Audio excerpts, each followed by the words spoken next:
آج کی ویڈیو میں ہم بات کرتے ہیں اپنے پیارے وطن پاکستان کے بارے میں۔ پاکستان کے بارے میں چند ایسے حقائق آپ کو بتائیں گے کہ آپ پاکستانی ہونے پر فخر کریں گے۔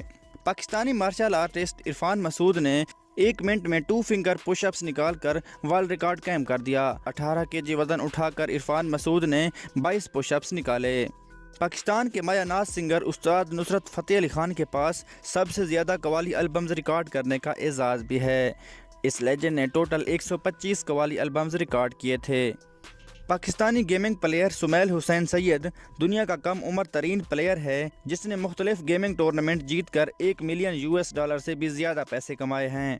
اپنے کان سے سب سے زیادہ وزن یعنی 65 کلو گرام اٹھانے والے بھی ایک پاکستانی ہیں۔ انہوں نے اس وزن کو 7 سیکنڈ کے لیے زمین سے 10 سینٹی میٹر اوپر تک اٹھائے رکھا۔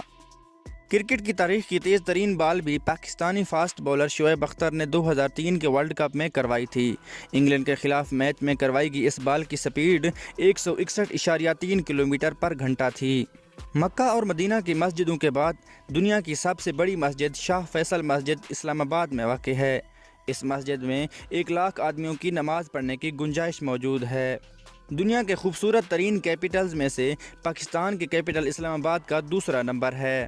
پاکستان دنیا کا وہ واحد ملک ہے جو کہ کسی مذہب کے نام پر بنا تھا۔ پاکستان کے پاس دنیا کے کم عمر ترین سول جج رکھنے کا ورلڈ ریکارڈ بھی ہے۔ ایک پاکستانی محمد الیاس نے 1952 میں 20 سال اور 9 مہینے کی عمر میں ایگزام پاس کیا تھا اور دنیا کے ینگسٹ سول جج بنے تھے۔ ایک ہی کار میں سب سے زیادہ آدمی سوار ہونے کا ورلڈ ریکارڈ بھی پاکستانیوں کے پاس ہے۔ 19 پاکستانی لڑکیوں نے 2 ڈور سمارٹ کار میں سوار ہو کر یہ ریکارڈ بنایا تھا۔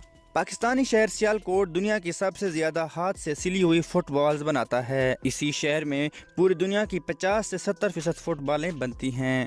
دنیا کا سب سے چھوٹا قرآن پاک پاکستان نے 2004 میں پبلش کیا تھا۔ عربی زبان میں پرنٹ کیے گئے اس قرآن مجید کے 571 صفحات ہیں۔ لندن سے کراچی تک آنے کے لیے ایک نارمل فلائٹ کو 8 گھنٹے اور 21 منٹ لگتے ہیں، مگر 1962 میں PIA کی ایک فلائٹ نے یہ سفر 6 گھنٹے اور 43 منٹ میں طے کیا تھا۔ یہ ایک ورلڈ ریکارڈ ہے جو آج تک توڑا نہیں جا سکا۔